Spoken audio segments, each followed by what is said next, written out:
How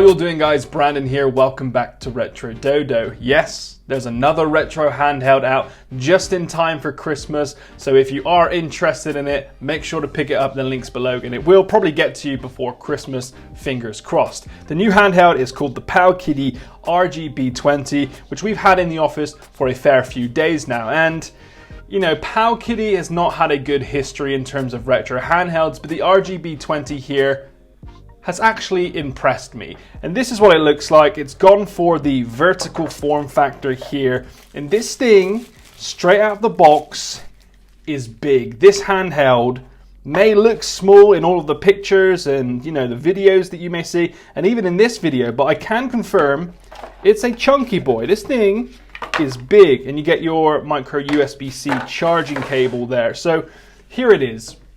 I'll turn it on quickly. This is the Powkiddy RGB20, and as you can tell, it's like nothing I've ever seen before. It does have some similarities to the RG280V from Anbernic that I fell in love with, but this one here, it's not perfect. It does have its flaws, but it's one of Powkiddy's best handhelds so far, in my personal opinion. So it does have a 3.5-inch IPS display with a resolution of 480 by 320. And inside you do get a RK3326 quad-core 1.5 gigahertz CPU. So this thing is powerful, and it also has 1 GB of RAM, and the power does show when we take a look at some of the emulation later in this video. But for now, let's take a look at the design and why Powkiddy has done this to the back. Let's talk about it. These shoulder buttons, just look at them. They're incredibly cramped, so when my fingers are in, they can't really do much. It's just the fingertips here, and the buttons inside are very, very small. Like the L2 and R2 buttons are near the same size as the A, B, X, Y action buttons, which make them very, very small, and I just feel like my fingers are cramped inside of here. I wish Powkiddy made them like somewhat flared, a bit like the Retroid Pocket 2 that comes out of the back. They could have used, you know, something at the back, but this, it just feels really, really cramped, and the shoulder buttons are just too small, which is a little bit disappointing. On the front, it may look a bit overwhelming, and it's got some extra buttons down here because I hate to say it, this is a clone of the Odroid Go Advance. So they've basically used the internals for that and changed it into a vertical form factor. You've got the D-pad, the analog stick, which is a Nintendo Switch analog stick, and it does press down. You got your A, B, X, Y buttons, your start select, and a speaker grill on the front, which is actually quite nicely placed. It's not in the way. It's not going to, you know, distort any of the sound because your hands or fingers are over it. On the left-hand side, you get your reset, your on and off switch, and on top, you have all of your ports, your headphone jack, your TF card slot, 2 USB-Cs, and your Wi-Fi. So it does have a Wi-Fi module inside should you want to play around with it. Now, it comes with Emulec pre-installed, and yes, this one here did come pre-installed with hundreds of games. I've listed it in the links below, but it's not guaranteed. I've had people say that it's came preloaded, some that hasn't, so it's basically just luck of the draw in all honesty, but I was lucky enough to get a pre-installed one. The design, like, you know, the shell used is very Powkiddy. It's quite cheap, quite thin, you know, you could bend it if need be. But that's typical Powkiddy. But they have added on this metal, like, Famicom faceplate, which adds some quality to it. I have heard rumors that some people's faceplates have fell off. But in all honesty, I've tried to pick mine off, and this faceplate isn't going nowhere. So I don't know if that was just, you know, a problem with that one handheld. But, you know, I've tried taking this off, picking it behind it, and this thing isn't going anywhere. The button layout, in the whole handheld, in all honesty, you either love it or you hate it. And I'm right. I've got mixed emotions. I both love it and hate it, which is very odd. I've never felt that with a handheld before. The buttons do look a bit manic, but I've grown to love them. The analog stick on a vertical handheld is something I didn't think I needed when I reviewed the RG280V, but now going to this, the RGB20, God, they're so similar. The RGB20, I don't think I can go back to a handheld without an analog stick. The analog stick is absolutely stunning. The only kind of concern I have is that there's no volume wheel or volume button at all. You have to press the select and you hold down to turn up the volume up and down while you're in the game.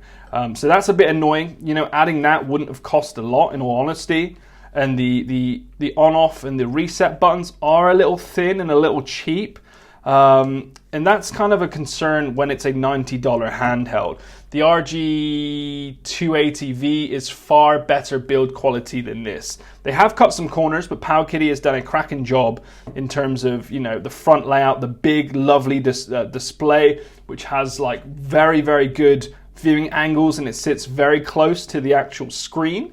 So it looks stunning. The display, well done, Powkiddy, I'll give you that. It looks good, and I don't actually mind the layout. I wish they came out with different color combinations, but you know, I can't pick and choose. I'm liking it so far in terms of the aesthetics, apart from the shoulder buttons, which are awful, and the volume wheel. So without further ado, let's take a look at some of the gameplay, because I am quite impressed with this. This does play Dreamcast straight out of the box. You don't have to change any settings, you don't have to map any keys. This thing is very, very powerful, and it's what's impressed us the most, along with the stunning display. So let's take a look at some gameplay. You can see the scores in the top left or top right of the screen, and you can see what we're giving it in terms of the consoles separately. So let's jump in.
So there you have a little look at the emulation power and performance from the RGB20. It can handle majority at what we chuck at it. Dreamcast is fine, PSP is pretty good, and so is Nintendo 64. The only problem with Nintendo 64 is that there just isn't enough buttons on the RGB20. There is, but if you wanted to map all of them, you'd have to use these smaller ones down here in order to map the keys appropriately, which doesn't really make sense. So N64 on these kind of small handhelds is a little bit tricky, but it is playable for things like Mario Kart 64 and stuff like that. But overall, you know what, I'm quite impressed with the RGB20. It's a very powerful handheld, it's got a stunning screen, but small things like the build quality, the shoulder buttons, and the lack of volume buttons really does bring the score down slightly, especially when it has such a high price tag as $90, which, you know, it's up there with the RG351P, and it's more expensive than the Retroid Pocket 2,